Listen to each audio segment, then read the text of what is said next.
siap ya? Mari kita awali ibadah kita dengan doa. Untuk doa pembukaan, Ciana minta Kak Nasi akan berdoa. Adik-adik, mari kita berdoa, lipat tangannya untuk berdoa. Bapa kami yang ada di dalam kerajaan surga, kami kembali datang kepadamu pada pagi hari ini untuk kembali datang beribadah kepadamu ya Tuhan. Kiranya Tuhan sertai, lindungi, tutup bungkus kami untuk melayani Engkau di sepanjang pagi hari ini ya Tuhan. Kiranya Tuhan berkarya untuk kami Bapa supaya kami melayani Engkau dengan sepenuh hati kami Tuhan. Terima kasih Bapa yang baik, terima kasih Tuhan. Kami siap untuk memuji melayani Engkau pada pagi hari ini. Kami memuliakan Engkau ya Tuhan. Kiranya Tuhan sertai puji-pujian kami dari awal akhir sampai akhirnya ya Tuhan. Terima kasih Bapa, kami siap untuk memuji Engkau hanya di dalam nama Tuhan Yesus Kristus. Haleluya. Amin. Nah, adik-adik, yuk semuanya bangkit berdiri. Kita mau nyanyikan Mengikut Yesus. Ya, menggunakan bahasa Inggris dulu ya. Ya.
Shalom. Apa kabar adik-adik semuanya? Masih semangat? Tetap tersenyum ya, walaupun harus ibadah di rumah. Semoga semuanya tetap dalam kondisi sehat, kuat, dan diberkati Tuhan. Sudah siap untuk mendengar firman Tuhan? Disiapkan buku aktivitasnya, disiapkan Alkitabnya. Mari kita akan mendengar firman Tuhan. Nah, adik-adik, pada saat pagi ini kita akan menyampaikan kebenaran firman Tuhan dari Kisah Rasul pasal yang ke-9 ayat 1 sampai 19 dengan judul Mengikut Yesus Keputusanku. Nah, adik-adik, pada saat pagi ini cerita firman Tuhan tentang bagaimana satu tokoh, ada seorang yang bernama Saulus. Nah, Saulus ini adalah orang Farisi, dia pandai dalam Taurat. Kita tahu dalam kisah sebelumnya bahwa Saulus salah satu dari Al-Grujo di mana Stefanus terbunuh. Dalam Kisah Rasul pasal yang ke-8 ayat yang pertama bagian A.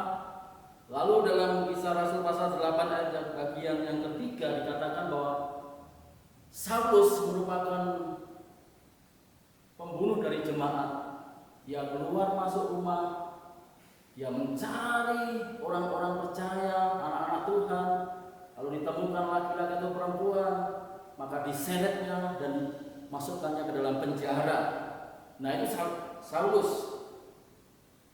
Nah, adik-adik yang dikasihkan Tuhan, kita tahu dalam pasal yang ke-9 ini, dengan hati yang menyala-nyala, dengan semangat yang berkobar-kobar, setelah bagaimana diceritakan dalam pasal yang sebelumnya bahwa jemaat mulai kocar-kacir, banyak yang lari tinggalkan Yerusalem, ada yang ke Yudea, ada yang ke Samaria. Nah, kita tahu bahwa diceritakan bagaimana jemaat pergi meninggalkan Yerusalem. Mengetahui hal itu, Saulus justru semangat. Dia lebih berkobar-kobar lagi untuk menganiaya jemaat. Dia kejar itu jemaat yang lari. Akhirnya dia menghadap kepada imam kepala. Dia mencari surat kuasa. Dengan surat kuasa, bagaimana dia terima, dia dapatkan untuk menganiaya jemaat. Disertai dengan pasukan, dia pergi ke Damsyik.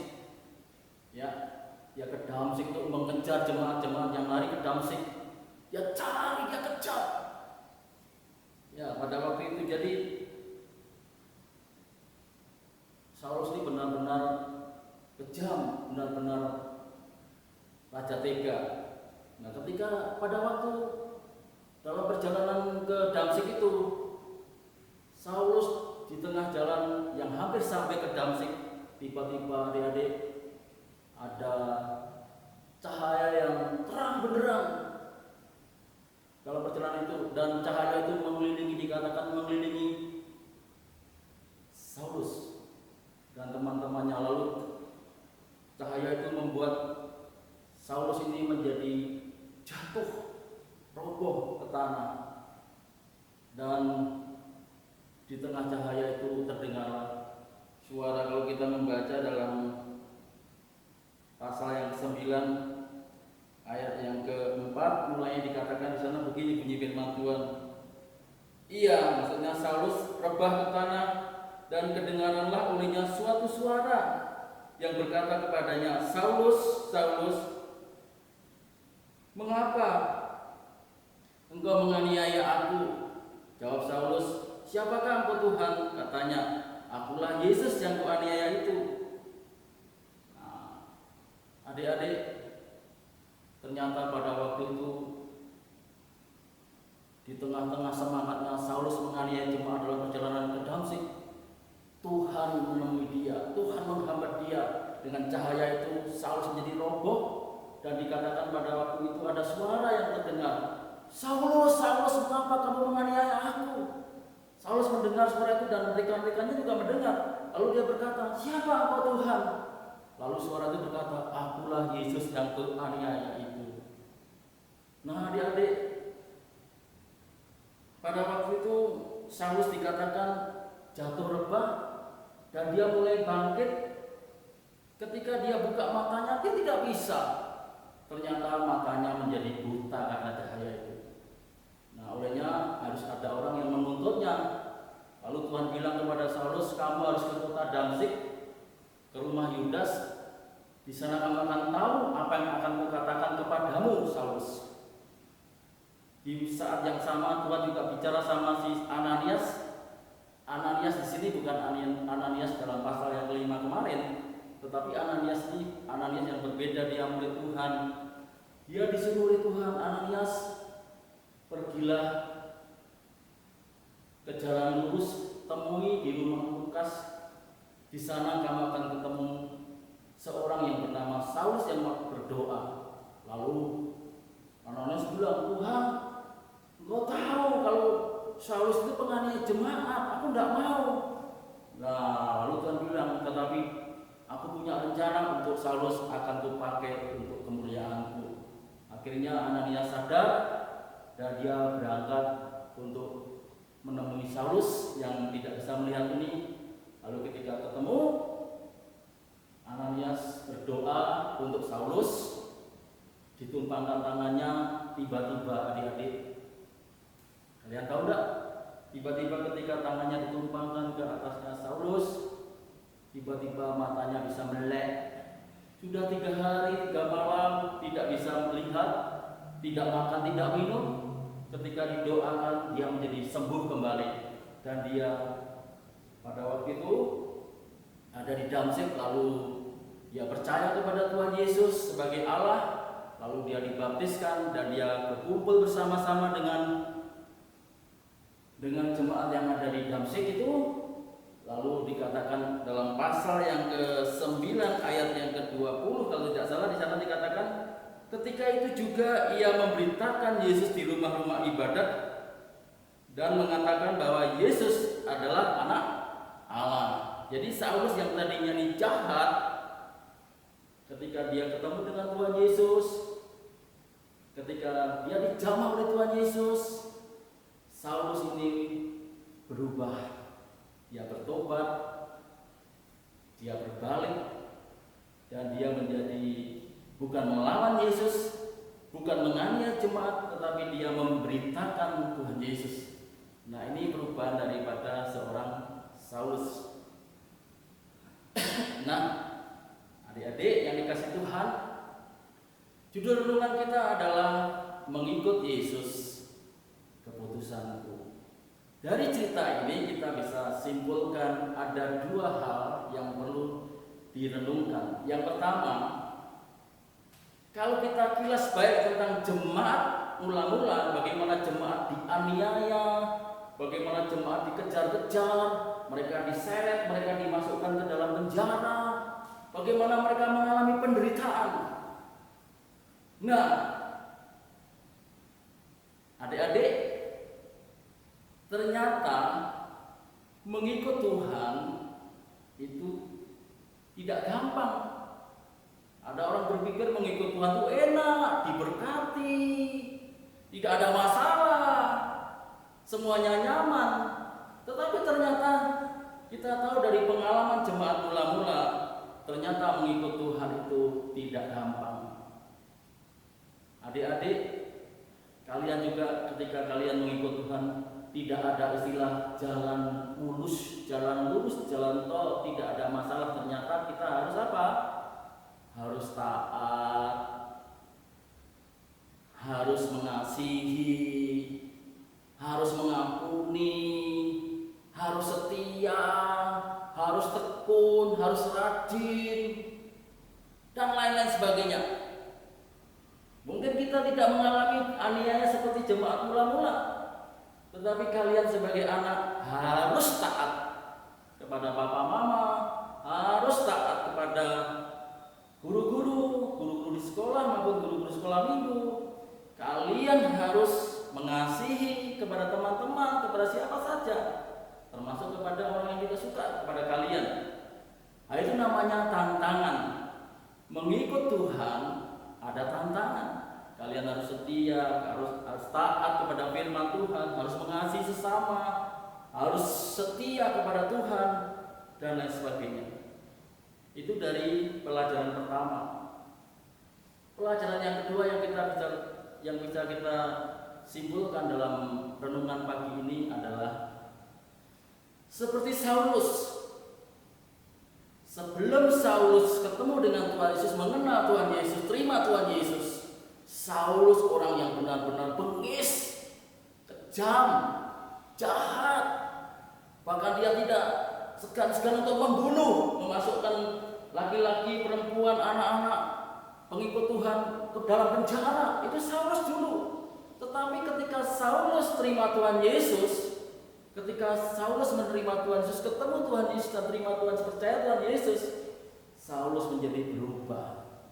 Saulus berbalik dari jahat menjadi baik, dari raja tega menjadi penuh dengan belas kasihan. Saulus dari melawan Tuhan sekarang memberitakan Tuhan. Jadi Saulus itu dia sekarang menjadi anak Tuhan, percaya Tuhan Yesus. Dia mulai memberitakan Injil, mulai memberitakan berita tentang Tuhan Yesus. Nah, adik-adik, kalian yang percaya Tuhan Yesus, kalian juga harus berubah. Mungkin dulu cerewet, mungkin dulu nakal, mungkin dulu suka melawan sama guru, tidak taat sama guru. Sekarang harus berubah menjadi baik, berubah menjadi orang yang menjadi kesaksian, anak yang menjadi kesaksian. Hidupmu menjadi baik, cara ngomong menjadi baik, perbuatanmu menjadi baik, tidak suka nyontek, rajin belajar, tekun, taat, dan seterusnya. Jadi kalian harus berubah. Amin. Tetap semangat ya dalam mengiring Tuhan. Walaupun ada tantangan, tetap maju terus dalam Tuhan. Kalian harus berubah. Kalian menjadi terang, garam untuk dunia ini. Di rumah, kepada orang tua, dimanapun kalian menjadi berkat. Ini yang bisa kita petik melalui pelajaran renungan pada saat pagi ini. Nah, adik-adik yang dikasih dalam Tuhan, ini renungan yang dapat Om Yono sampaikan pada hari ini. Kiranya melalui renungan ini kalian diberkati. Pesan dari Om Yono, tetap semangat walaupun masih belajar di rumah, ibadah di rumah, biarlah tidak mengurangi semangatmu, tidak mengurangi sukacitamu, tidak mengurangi gairahmu untuk berdoa, membaca firman, memuliakan Tuhan. Tuhan Yesus memberkati. Ini firman Tuhan, mari kita akhiri dengan doa. Lipat tangan, tutup mata. Tuhan Yesus, terima kasih buat anugerah-Mu, buat firman-Mu. Biarlah kami yang sudah berkeputusan untuk menerima Tuhan Yesus sebagai juru selamat kami. Mungkin ada banyak tantangan, ada banyak kesulitan kami harus alami, tetapi kami tidak patah arang, tidak patah semangat. Kami terus semangat Tuhan. Kami terus semangat mengiring Tuhan apapun terjadi, dan kami harus berubah menjadi pribadi yang luar biasa, berubah menjadi baik seperti Tuhan Yesus. Tuhan Yesus, meteraikan firman-Mu, berkati anak-anak-Mu, berikan kesehatan, berikan kekuatan, berkati masa depannya, berkati orang tuanya, pekerjaannya. Terima kasih Tuhan Yesus, ini doa kami. Kami berdoa di dalam nama Tuhan Yesus Kristus. Haleluya. Yang percaya katakan amin. Nah, adik-adik, untuk aktivitas kita hari ini, aktivitas kita untuk kelas pra-remaja Abraham dan Ishak sama, yaitu membuat tabel. Tulis sebelah kiri perbuatan yang tidak baik, sebelah kanan perbuatan yang baik. Buat tabel, sebelah kiri perbuatan yang baik, sebelah kanan perbuatan yang tidak sebelah kiri perbuatan yang tidak baik, sebelah kanan perbuatan yang baik. Ya, untuk kelas Yakub cukup menyebut 3 perbuatan tidak baik dan 3 perbuatan baik. Bisa ya? Nah, ini aktivitas kita. Tuhan Yesus memberkati. Sampai ketemu minggu depan. God bless. Amin.